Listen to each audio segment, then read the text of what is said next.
Hey guys, সবাইকে জানাই শুভ মহালয়া। প্রথমেই বলো তোমরা কেমন আছো। জানো, ছোটবেলায় যখন পুজো হতো না, পুজোর অনেক দিন আগে থেকে বেশ এক্সাইটমেন্ট থাকতো। পুজোর জামা কেনা, মেহেন্দি পরা, সাজগোজ সমস্ত কিছু নিয়ে।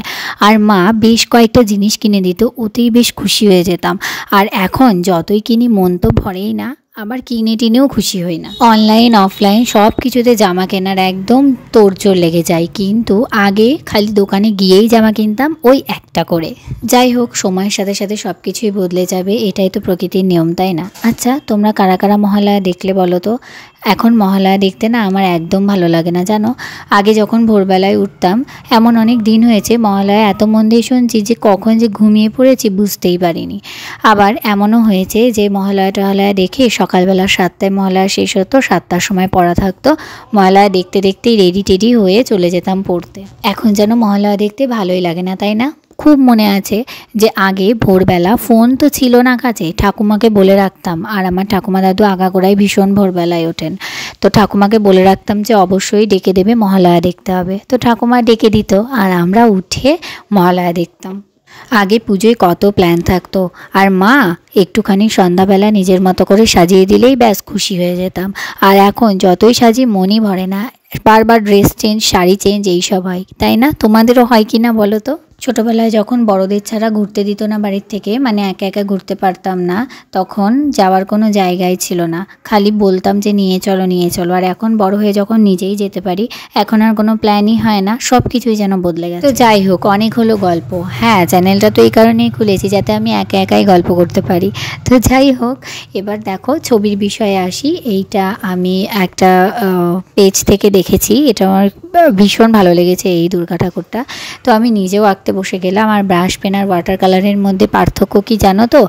ব্রাশ পেনটা অনেকটা উজ্জ্বল হয় কালারগুলো, আর ওয়াটার কালার অত্যন্ত হালকা, ছড়ায় বেশি দূর। তো যেগুলোতে আমার ডিপ ডিপ দরকার বা বর্ডার টর্ডার, সেইগুলো আমি ব্রাশ পেন ইউজ করেছি। আর বাকি যেগুলো পুরোটা দিতে হবে, একটু হালকা হলে অসুবিধা নেই, সেটা আমি ওয়াটার কালার ইউজ করেছি। ডোমসের যেটা কিনেছি সেটা তোমরা অলরেডি ভিডিওতে দেখেই নিয়েছো। তো যাই হোক, আমি নিজের মতো করে ছবিটা একদম করে নিয়েছি সুন্দরভাবে। আর আমার যতটা সাধ্য আমি ততটা সুন্দর করার চেষ্টা করেছি। পুজোর আগে সবার মন খুব খুশি খুশি থাকে, কিন্তু আমার কি হয়েছে জানি না, আমি বারবার সমস্ত কিছু ভুলে যাই। আমি এই ছবিটাও শর্টসে যখন আপলোড করি তখন দেখি ঠাকুরের মুকুটটা আমি ফিনিশিংয়ে দিইনি। তারপর আমি ফিনিশিং দিয়ে এই ব্রটে একটা ভিডিও বা ছবি অ্যাটাচ করে দিয়েছি, তোমরা দেখে নিও। আর আমার ব্রাশ পেনের বেশ কয়েকটা কালার ফুরিয়ে এসেছে, সেই কারণে আর ওয়াটার কালারটা আমার মেনলি কেনা।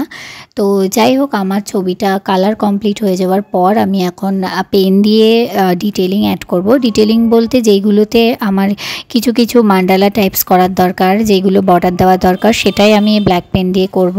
দুর্গা সিরিজের জন্য আমি দুর্গা ঠাকুরের 3টে ছবি আপলোড করব আমার চ্যানেলে। জানি না যদি ভালো রেসপন্স আছে তো আমি আরও করব, আর যদি রেসপন্স না আসে তো আমি শর্টসে দেবো, আর ব্রড দেবো না। তো যাই হোক, দেখো ছবিটা তো আমার প্রায় কমপ্লিট। আর বললাম না, মুকুটটা প্রথমে করতে ভুলে গিয়েছিলাম, তারপর আমি করেছি। আর দেখো, আমি প্রথমে এই শাখা হাত এইগুলো ভালো করে পেন দিয়ে বর্ডার করে নিচ্ছি। জানো, ছবিটা অনেক দিন আগে আমি করেছিলাম, কিন্তু আমি এডিট করার সময় পাচ্ছি না। আর ভয়েস ওভার না দিলে আমার জানি কেমন কেমন লাগে, মনে হয় যেন ভিডিওই দিলাম। মাথায় সিঁদুরের পর মুখে একটা ছোট্ট তিল দিয়ে মায়ের মিষ্টি মুখটা কমপ্লিট করলাম। তোমাদের কেমন লাগলো জানাতে অবশ্যই ভুলো না, যদি কোথাও ভুল হয় সেটাও আমাকে জানাতে ভুলো না। তো চলো, দেখাবো অন্য কোনো ভিডিওতে।